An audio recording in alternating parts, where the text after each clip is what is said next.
ওম শান্তি। অন্য বাৰত নোৱাৰিলেও বৃহস্পতিবাৰ আৰু ৰবিবাৰে ঘৰখনত এইটো নিয়মৰ পালন কৰকচোন। দেখিব লাহে লাহে লাহে লাহে আপোনাৰ ঘৰত থকা প্ৰতিটো সমস্যা নিয়ন্ত্ৰণ হ'ব, সমস্যাবিলাক কমি আহিব। বা কিবা সমস্যাত যদি আপুনি ভুগিও আছে, সেই সমস্যাৰ পৰা আপুনি মুক্ত হ'ব পাৰিব।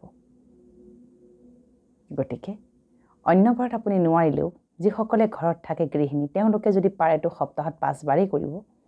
আৰু যিসকলে বাহিৰত কৰ্ম কৰে তেওঁলোকে অন্ততঃ 2 দিন কৰক দেই। দেখিব আপোনাৰ ঘৰখনৰ বহু অশান্তি, বহু সমস্যা, বহুত ৰোগ বিপদ, মানসিক অশান্তি আপোনাৰ ঘূৰি আহিব। সেইটো হৈছে আপুনি ঘৰত ভোগ লগাব লাগিব। ভাৰতীয় সংস্কৃতিত ভোগ নলগোৱাকৈ খাদ্য খোৱাৰ আচলতে পুৰণা যুগত বা ঐতিহাসিক আমাৰ যুগত আচলতে সেইটো নিয়ম আছিলে যে ভোগ লগাইহে খায়। কালক্ৰমত সি লাহে লাহে লাহে লাহে শ্বৰ্ট ফৰ্মত কি হ'ল, বহু মানুহে কি কৰে, এনেকৈ কাঁহীখন যেতিয়া ভাত খাবলৈ দিয়া হয়, বহুতে চাৰিওফালে এনেকৈ কিবা এনেকৈ অলপ ঘূৰণীয়াকৈ পানী দিয়ে, পানী ছটিয়াই তাৰপিছত আকৌ কি কৰে, খাদ্য কিবা যদি আছে এনেকৈ অকণমান মাটিত থৈ পেলাই, সেয়া আচলতে কি কৰিছে, সেয়াও আচলতে ক'ব গ'লে এক প্ৰকাৰৰ ভোগ লগাইছে। তাৰমানে সেয়া জীৱলৈ থয় বা কাৰোবালৈ থয় দেই, তাৰপিছত উঠাই পেলাই ঘৰত যিবিলাক জীৱ জন্তু থাকে তেওঁলোকক দি দিয়া যায়। কিন্তু কৰে, কিবা এটা নিয়মটো কৰে তেওঁলোকে।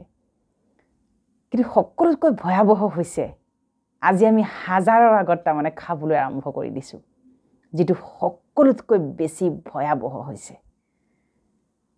একদম খোলা বজাৰত আমি খাবলৈ আৰম্ভ কৰিছোঁ, হয়নে? আমি খাওঁ এজনে, কিন্তু দৃষ্টি পৰে হাজাৰজনৰ নেগেটিভ বেয়া দৃষ্টি, মিক্স দৃষ্টি পৰোঁতে পৰোঁতে সেই খাদ্যৰ ভাইব্ৰেশ্যন, সেই খাদ্যৰ সোৱাদহে থাকেগৈ, তাৰ ৰিজাল্ট একো নোহোৱা হৈ গৈছে। গতিকে আপুনি ঘৰত ভোগ লগাওক। ভোগ লগোৱাৰ বিধি মই আগতেও ইউটিউবত দি থোৱা আছে, কিন্তু এতিয়া মই আপোনাক আকৌ দি থ'বলৈ বিচাৰিছোঁ। আপুনি এটা পাত্ৰত অলপ আপুনি নিৰ্মালি বনাব লাগিব, অমৃত বনাব লাগিব। এটা পাত্ৰত আপুনি অকণমান গাখীৰ, তুলসীৰ পাত, সুগন্ধিযুক্ত কেইটামান ফুলৰ পাপৰি, ঘিউ, মৌ, অকণমান গুড় আৰু অলপমান হালধিৰ ৰস তাতে আপুনি মিলাই দিব।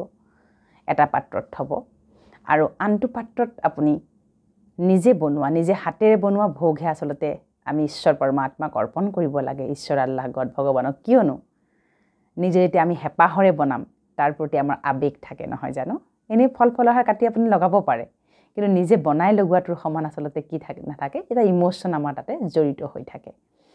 গতিকে যেতিয়া আপুনি ঈশ্বৰৰ কাৰণে বা আল্লাহ ঈশ্বৰ গড ভগৱানৰ কাৰণে ভোগ বনাব, সেইদিনাখন আপুনি খুব সুখী হৈ বহুত ভাল ভাল সংকল্প লৈ পেলাই আপুনি, মই মাষ্টাৰ শক্তিশালী, মই জ্ঞানস্বৰূপ, প্ৰেমস্বৰূপ, আনন্দস্বৰূপ, সুখস্বৰূপ, দিব্যস্বৰূপ, পৰম পবিত্ৰ, নিৰাকাৰী, নিৰ্বিকাৰী, নিৰহংকাৰী, ক্ষমাশীল, দয়াশীল, বিঘ্ন বিনাশক, যিমান পাৰে ভাল ভাল সংকল্প লৈ আপুনি বনাব। ভজন কীৰ্তন শুনি শুনি আপুনি সেই ভোগ বনাওক, ঈশ্বৰক আপুনি আহ্বান কৰক, তেওঁক স্মৃতিত ৰাখি বনাওক। ভোগ আপুনি যিকোনো বনাব পাৰে, সাত্বিক হ'ব লাগিব ভোগ সম্পূৰ্ণ। ক্ষীৰ বনাব পাৰে, আপুনি চুজিৰ হালোৱা বনাব পাৰে, গাজৰৰ হালোৱা বনাব পাৰে, যিকোনো বস্তু আপুনি বনাব পাৰে। বনাই আপুনি এটা নতুন পাত্ৰত লৈ পেলাই আপুনি থাপনাতেই হওক, যিটো স্থানত বহি আপুনি মেডিটেশ্যন কৰে তাতেই হওক বা ক'ৰবাতেই হওক, আপুনি থৈ পেলাই সন্মুখত বহি আপুনি সেয়া সৰ্বপ্ৰথমে আপুনি মেডিটেশ্যন কৰিব লাগিব। মেডিটেশ্যন কেনেকৈ কৰিব লাগে তাৰ ওপৰত কৈ থোৱা আছে। তাৰপিছতে আপুনি এনেকৈ ক'ব, হে পৰমাত্মা, বা যোন যি ধৰ্মত আছে, হে ঈশ্বৰ আল্লাহ গড ভগৱান পৰমাত্মা, এয়া আজি মই তোমাক নিজ হাতৰে ভোগ অৰ্পণ কৰিছোঁ। এই ভোগ তুমি স্বীকাৰ কৰিছা।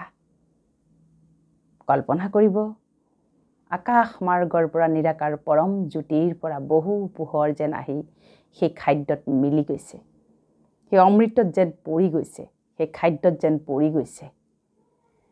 ক'ব, হে ভগৱান, হে পৰমাত্মা, হে ঈশ্বৰ, হে আল্লাহ গড ভগৱান, তুমি এই ভোগ স্বীকাৰ কৰিছা। এই ভোগত সুখ, শান্তি, আনন্দ, শক্তি, পবিত্ৰতা, দিব্যতা, সফলতা, সন্তুষ্টতাৰ তোমাৰ আশীৰ্বাদ মিহলি হৈ পৰিছে। এই ভোগ মহাভোগলৈ ৰূপান্তৰিত হৈছে। তুমি এই ভোগ স্বীকাৰ কৰিছা। মই মাষ্টাৰ শক্তিশালী, মই জ্ঞানস্বৰূপ, আনন্দস্বৰূপ, সুখস্বৰূপ, দিব্যস্বৰূপ, পৰম পবিত্ৰ স্বৰূপ। এই ভোগ খোৱাৰ পিছত ঘৰখনৰ প্ৰতিটো আত্মা নিৰোগী, সুখ শান্তিৰে পৰিপূৰ্ণ, সৰ্বগুণ সম্পন্ন, সফলতা সন্তুষ্টতাৰে পৰিপূৰ্ণ, শান্ত, স্থিৰ, জ্ঞানী, শক্তিশালী আৰু সফল আত্মালৈ ৰূপান্তৰিত হ'ব।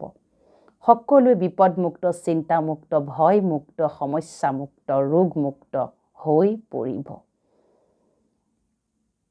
এই ঘৰখনৰ প্ৰতিটো আত্মা নিৰোগী, শান্ত, সুস্থ হৈ পৰিব।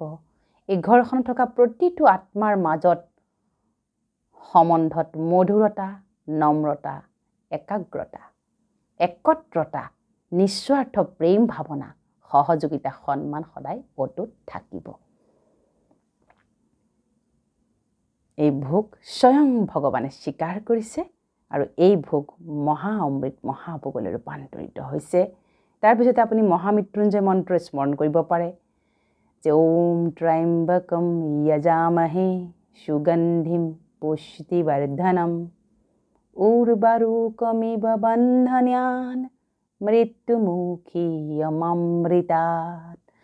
আপুনি গুগলত লিখিলে পাব যে মহামৃত্যুঞ্জয় মন্ত্ৰ 3 বাৰ জপ কৰক। তাৰপিছত আপুনি ওম ধ্বনি কৰক, 9 বাৰ ওম ধ্বনি।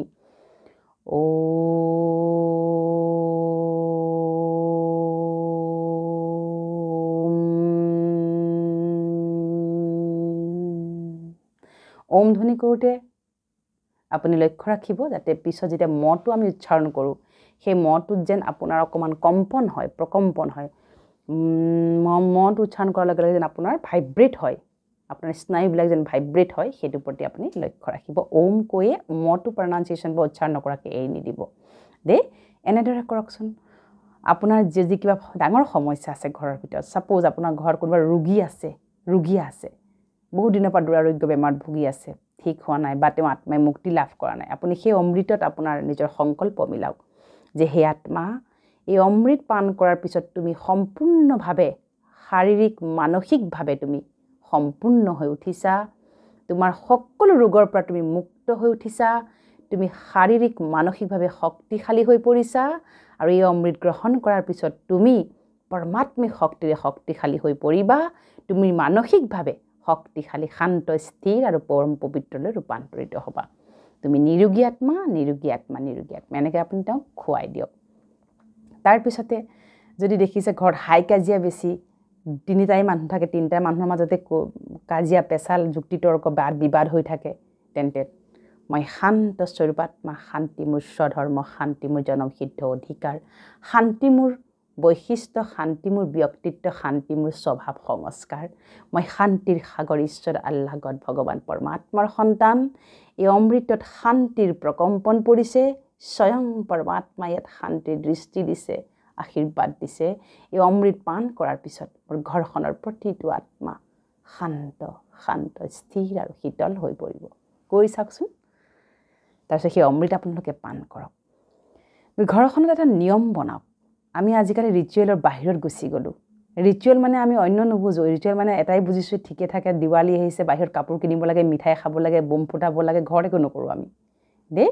গতিকে আকৌ কিবা বেলেগ পূজা আহিছে, তাৰ বিনিময়ত ঠিকছে কাপোৰ কানি পিন্ধি বাহিৰত ফুৰিছোঁ, খাইছোঁ, কৰিছোঁ, সেয়াই ৰিচুৱেল হয়নে? বিহু আহিছে, বিহুৰ নামত পিঠা পনা বনাই ফেচবুকত আপলোড দিছে। আকৌ যোনে যিমান পাৰিছে খাইছে, কৰিছে, বিলাইছে, হয়নে? সিমানে আমি সমাপ্ত নহয়। ৰিচুৱেল মানে কি? বিহু আহিছে, বিহুৰ প্ৰথমটো পিঠা, প্ৰথমটো লাড্ডু আপুনি ঈশ্বৰক ভোগ লগাওক, পৰমাত্মাক ভোগ লগাওক। ইমান আগ্ৰহেৰে আপুনি পিঠাটো বনাইছে, ইমান মৰমেৰে বনাইছে, প্ৰতিটো পিঠাৰ লাডু আপুনি পৰমাত্মাক ভোগ লগাওক দেই। যেনেকৈ আগতে অগ্নি পূজা কৰে, অগ্নি পূজা নকৰালৈকে আমাক সেই পিঠা বা সেই লাডু আমি সেৱন কৰিব নোৱাৰোঁ। প্ৰথমতে আমি অগ্নিত দিব লাগে। অগ্নি মানে কি? অগ্নিক দেৱতা বুলি মনা যায় কাৰণে অগ্নিত দিয়ে। আপুনি সেইটো কৰাৰ আগত আপুনি পৰমাত্মাক ভোগ লগাওক। যিখিনি পিঠা বনাইছে, প্ৰথম লাডু, পিঠা যিয়ে বনাইছে, তেল পিঠা, তিল পিঠা, সকলো ভাগে ভাগে লওক, লৈ পেলাই আপুনি থাপনাত আগবঢ়াই দিয়ক। স্বয়ং ঈশ্বৰ আল্লাহ গড ভগৱান পৰমাত্মাক আপুনি আহ্বান কৰক, তেওঁক আপুনি সমৰ্পণ কৰক। যোনে যি হিচাপে যেনেকৈ বিচাৰে, যোনে যাক যেনেকৈ বুজে তেনেকৈ সমৰ্পণ কৰক। আৰু সেই সমৰ্পণ কৰি দিয়াৰ পিছত সেই ভোগ লগোৱা লাডু পিঠা আপোনাৰ বিহুৰ প্ৰথম খাদ্য হ'ব লাগে ঘৰখনত, নহয় জানো? গতিকে সেইখিনি কৰক দেই।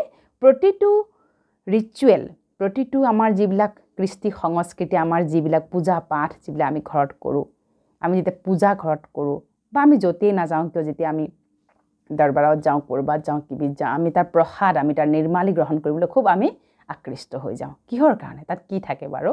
তাত সেই শুদ্ধ প্ৰকম্পন থাকে, শুদ্ধ আশীৰ্বাদ থাকে। সেইবাবে নিৰ্মালি অকণমান ল'বলৈ আমি খুব হাত পাতি পাতি আগুৱাই যাওঁ দেই।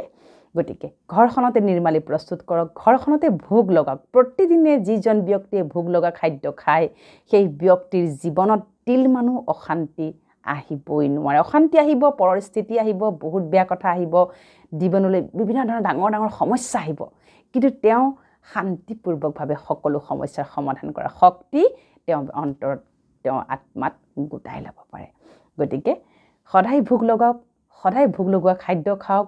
উৰুকাত আপোনালোকে যদি যিসকলে নিৰামিষ খাদ্য খায় সেইসকলে ভোগ লগাওক ঈশ্বৰক প্ৰথমতে, তাৰপিছত আপোনালোকে সেই নিৰামিষ আহাৰ গ্ৰহণ কৰক দেই। গতিকে ঈশ্বৰৰ লগত সকলো সময়তে কানেক্টেড হৈ থাকক। ঈশ্বৰে আমাক আনিছে বাবে আমি আজি এই ৰিচুৱেলবিলাক, এই কৃষ্টি সংস্কৃতি, বিহু, পূজা পাৰ্বণ এইবিলাক আজি উপভোগ কৰিবলৈ আমি সমৰ্থ হৈছোঁ।